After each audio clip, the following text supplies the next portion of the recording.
तो आज हम पढ़ते हैं pattern of settlements. There are various types of pattern of rural settlement.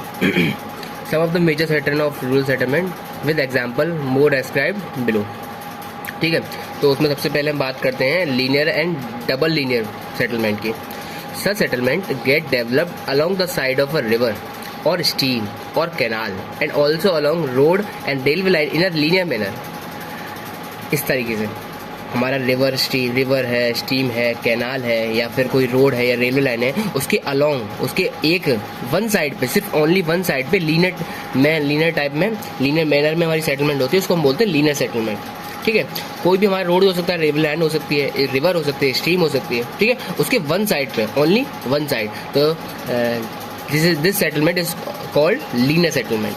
अगर हम बात करें settlement on one side of this object is called linear. ठीक है, whereas when present on both side it is known as double linear। जब दोनों side पे present होगा तब तो डबल लीनियर बोलेंगे। सिंपल, सिंगल साइड पे लीनियर, डबल साइड पे डबल लीनियर। ठीक है, तो वही इसमें भी canal, river, road, railway line कुछ भी हो सकता है। इसमें भी दोनों सेम ही है, समथिंग। हाँ, तो डबल लीनियर और लीनियर में अंतर, डिफरेंस ये है सिर्फ, वो वन साइड होता है, ये डबल साइड होता है। अब बात करते हैं रेक्टेंगुलर की। रेक्टेंगुलर पैटर्न क्या होता है? Such settlement get developed especially in agriculture areas और shapes of field are usually rectangular। मतलब ये वाला जो रेक्टेंगुलर पैटर्न होता है तो ज़्यादातर हमारा एग्रीकल्चर फील्ड में मिलेगा हमें। ठीक है, और कैसे वहाँ पर रेक्टेंगल शेप बन रहा हो, उसके अलोंग हमारे पैटर्न ऐसे हाउसेस बने होते हैं। सेटलमेंट उसी को तो बोलते हैं जहाँ पे लोग हाउसेस बना के रहने लगते हैं, वहीं पे अपने इकोनॉमिक बेस बना लेते हैं। इस तरीके से ये हमारा रेक्टेंगुलर। और इस तरह के सेटलमेंट हमें ज़्यादातर मिलते हैं नॉर्दर्न प्लेन ऑफ इंडिया में and plain of US and Canada. ठीक है, तो रेक्टेंगुलर पैटर्न हमें यहाँ पर ज़्यादा दिखते हैं, इन मोस्टली एरिया में दिखते हैं, northern plain of India and plains of US and Canada. ठीक है, this type of settlements generally develop along the roadways. ये वाले सेटलमेंट आपको ज़्यादातर रोडवे के अलोंग ही मिलेंगे, स्पेशली ज़्यादातर जनरली की बात कर रहे हैं।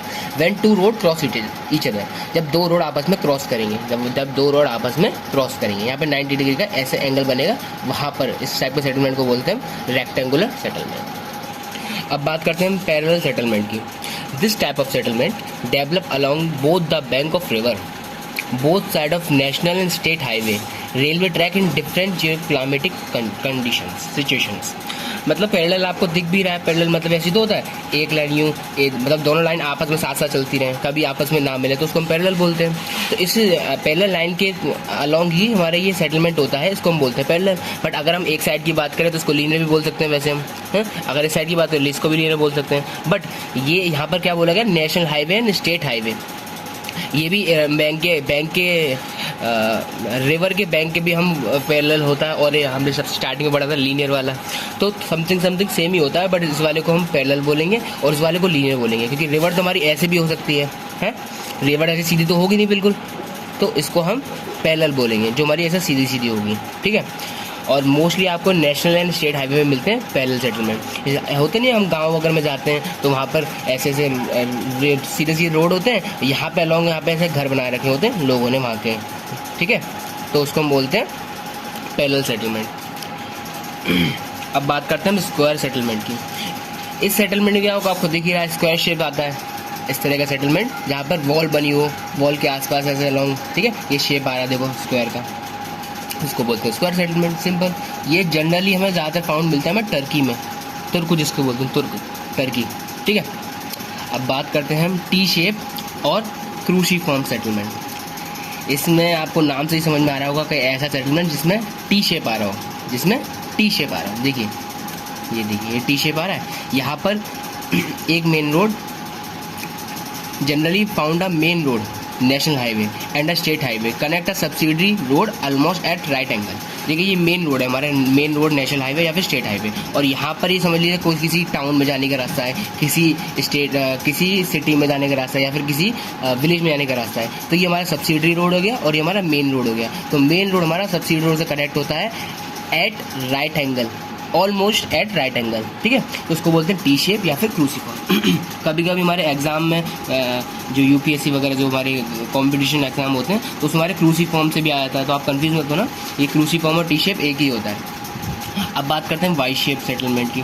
तो ये सेटलमेंट ज़्यादातर हमें कैसे, मतलब टी शेप, वाई शेप जो ऐसे शेप में आते हैं वो हमारे रोड से रोड पर डिपेंड करते हैं कि किस टाइप के रोड वो आपस में मिल रहे हैं। The roads with meet each other, ठीक है। तो जिस तरीके से मिलेंगे, जिस तरीके जंक्शन बनेगा उस तरीके से वो शेप आ जाएगा, तो उसी का वो नाम पड़ जाता है Y shape, T shape, L shape के, स्टार शेप, बहुत सारे हैं। बट हम जनरली जो मेन होते हैं सिर्फ उसी के बारे में पढ़ेंगे। Generally found when two subsidy road merge on a main road, जब दो सब्सिडी रोड, कैसे दो सब्सिडी रोड एक मेन रोड पर मीट हो रहे हो, मिल रहे हो। दो सब्सिडी रोड है, ये मेन रोड है, इसके अलॉन्ग देखिए ये सेटलमेंट जो हो रहा है इसको बोलते हैं वाई शेप। इसमें वाई शेप भी दिख रहा होगा आपको, है ना। Merge on a main road, the point of merging generally called a junction. और जहाँ पर जो पॉइंट है मर्जिंग का, दो सब्सिडी रोड का जो पॉइंट है मर्जिंग का, इसको बोलते हैं जंक्शन। क्या बोलते हैं इसको हम? जंक्शन, ठीक है। अब बात करते हैं हम सर्कुलर एंड सेमी सर्कुलर की। तो circular pattern of settlement is form around hill, pond, lake and also around oasis and desert region. ये सर्कुलर सेटलमेंट हमें कहाँ मिलेगा? ये साफ साफ आपको थोड़ा अंदाज़ा लग ही गया होगा। हिल के अराउंड, कोई हिल है, हिल के अराउंड, ऐसे हिल है कोई ऐसे करके, तो उसके अराउंड व्यू बन रहा है सेटलमेंट। पॉन्ड, ये पॉन्ड है बीच में, देखिए यहाँ पे, ये पॉन्ड के अराउंड जो ऐसे ऐसे बन रहा है सेटलमेंट। लेक के अराउंड, ठीक है। And also around ocean, desert region में आपने ओसिस पता ही होगा, डेजर्ट है, डेजर्ट में वहाँ पर कहीं पर आपको पानी दिख गया तो उसी के अराउंड ही बनाने चालू कर देते हैं लोग, सेटल होना चालू हो जाता है, तो उसी को सर्कुलर सेटलमेंट बोलते हैं। अब बात करें हम सेमी सर्कुलर की, तो सेमी मतलब हाफ, सर्कल यानी हाफ, पूरा सर्कल नहीं, half circle. The pattern develop around oxbow lake, एक लेक ऐसे इस तरीके की लेक होती है ऑक्स बोल लेक, जिसका नाम ऐसे पड़ा हुआ है। इसको हम ऑल्सो बोलते हैं horse shoe shaped. Horse shoe आपने देखा होगा, जो हॉर्स के पैरों में जो लगी होती है, उसको हिंदी में हम नाल बोलते हैं, नाल, घोड़े की नाल, तो उसी की शेप की है थोड़ी है, तो इसलिए इसका नाम और पड़ गया हॉर्स शू शेप, ठीक है। तो अब कोई पूछे सेमी सर्कुलर सेटलमेंट या फिर हॉर्स शू सेटलमेंट, तो एक ही बात है, कन्फ्यूजन वाली बात नहीं है, ठीक है। अब बात करते हैं दो और सेटलमेंट है हमारी, इन दोनों में डिफरेंस सिर्फ ये है, सेंट्रीफ्यूगल जो है, सेंट्रीफ्यूगल हमारी अवे फ्रॉम द सेंटर है। यहाँ पर एक समझिए सेंटर है, सेंटर से अलग अलग ये रिवर से निकले, रिवर के अलॉन्ग होता है, ये रिवर के अलॉन्ग होता है। Many reverse originate from a peak, ये पीक है हमारा, यहाँ से अलग अलग डायरेक्शन में रिवर्स निकल रही हैं, ठीक है। तो इसके अलॉन्ग जो सेटलमेंट होता है, इन रिवर के अलॉन्ग जो सेटलमेंट होता है उसको बोलते हैं सेंट्रीफ्यूगल। ये this is away from centre, this is away from centre. अब बात करें सेंट्रीपिटल की, किसकी? सेंट्रीपिटल।